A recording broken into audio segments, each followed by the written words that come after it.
সবার কাছে ঈদের আনন্দ, কিন্তু আমি ঈদের আনন্দে আনন্দিত হতে পারতেছি না। বিগত 7 থেকে 8 বছর আগে যে ঘটনাটা আমার সাথে ঘটে গেছে, সেই কারণে কোরবানি ঈদটা আসলেই আমি ঈদের দিনটা চোখের পানি, আমার না বলতেই চোখের পানি ঝরে পড়ে। সেটা কী কারণে অবশ্যই আপনারা সম্পূর্ণ ভিডিওটা যদি দেখেন তাহলে অবশ্যই বুঝতে পারবেন। তো আসসালামু আলাইকুম, সবাইকে জানাই ঈদ মোবারক। আলহামদুলিল্লাহ আমি খুবই ভালো আছি। আপনারা অবশ্যই আমার ভয়েসটা শুনে আপনারা বুঝতে পারতেছেন, গলাটা শুনে, যে আমার মনটা ভালো নেই কী কারণে অবশ্যই আমি আপনাদের সাথে শেয়ার করব।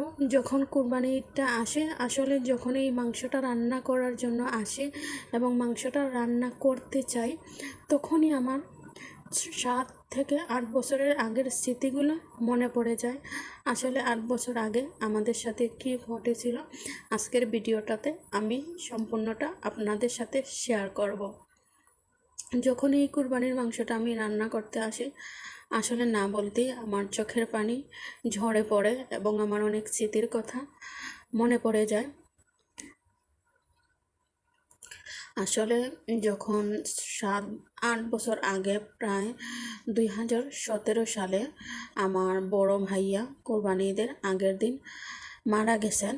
হঠাৎ করে হার্ট স্ট্রোকে উনি মারা গেছেন। আসলে সেই স্মৃতিটা আমার যখন কোরবানি ঈদের দিন এই মাংসটা রান্না করতে আসি, আসলে আমার চোখের পানি চলে আসে। কি বলবো, আমি কাউকে এই মনের ভাষাটা আমি বোঝাতে পারবো না। যতই হোক না কেন, শূন্যতা কখনোই, একজনের শূন্যতা আরেকজনকে দিয়ে কখনোই পূরণ হয় না।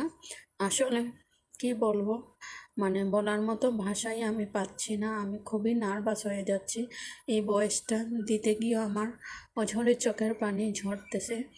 আসলে আমি কথা বলতেই পারতেছি না, ভয়েস কীভাবে দেব। যখনই রান্নাতে আসি তখনই ভীষণভাবে মনে পড়ে যায় আমার ভাইয়ার কথা। যখনই বড় ভাই জীবিত ছিলেন, তখনই কোরবানি ঈদের দিন যতক্ষণ আম্মু মাংসটা না রান্না করতেন, যতক্ষণ না মাংসটা রান্না করে ওনাকে না খাওয়াইতেন, ততক্ষণ আসলে উনি বাহিরেও যেতেন না। রুমের এপাশ থেকে ওপাশ হাঁটাহাঁটি করতেন। তারপরে একটু পর পর গিয়ে আম্মুকে জিজ্ঞাসা করতেন যে আম্মু, মাংস রান্না হয়ে গেছে, তোমার কতটুকু রান্না হয়েছে। বা ছোটো বাচ্চাদের মতো উনি ছোটো মোটো একটা বাটি নিয়ে আম্মুর পিছু পিছু হাঁটতেন, বলতেন আম্মু মাংস রান্না হয়ে গেছে, আমাকে এক পিস দাও।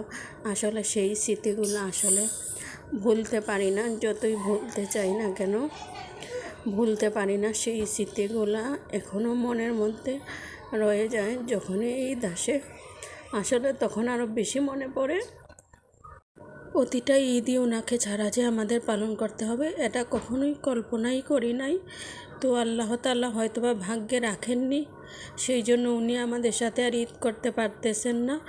তো এটাই চাই আল্লাহ তাআলার কাছে, যে উনি যেখানেই থাকুন না কেন, আল্লাহ তাআলা যাতে ভালো রাখেন। শুধুমাত্র এটাই চাই মহান আল্লাহ তাআলার কাছে, হে আল্লাহ, আপনি তো আমাদের সবাইকে একসাথে ঈদ করার মতো তৌফিক দান করেন নাই। তো এটাই চাই আপনার কাছে, যে আপনি আমার বড় ভাইকে জান্নাতুল ফেরদৌস দান করেন এবং ওনাকে যাতে ভালো রাখেন। আর আপনারা সবাই আমার বড় ভাইয়ের জন্য একটু দোয়া করবেন, যাতে আল্লাহ তাআলা ওনাকে জান্নাতবাসী করেন। আর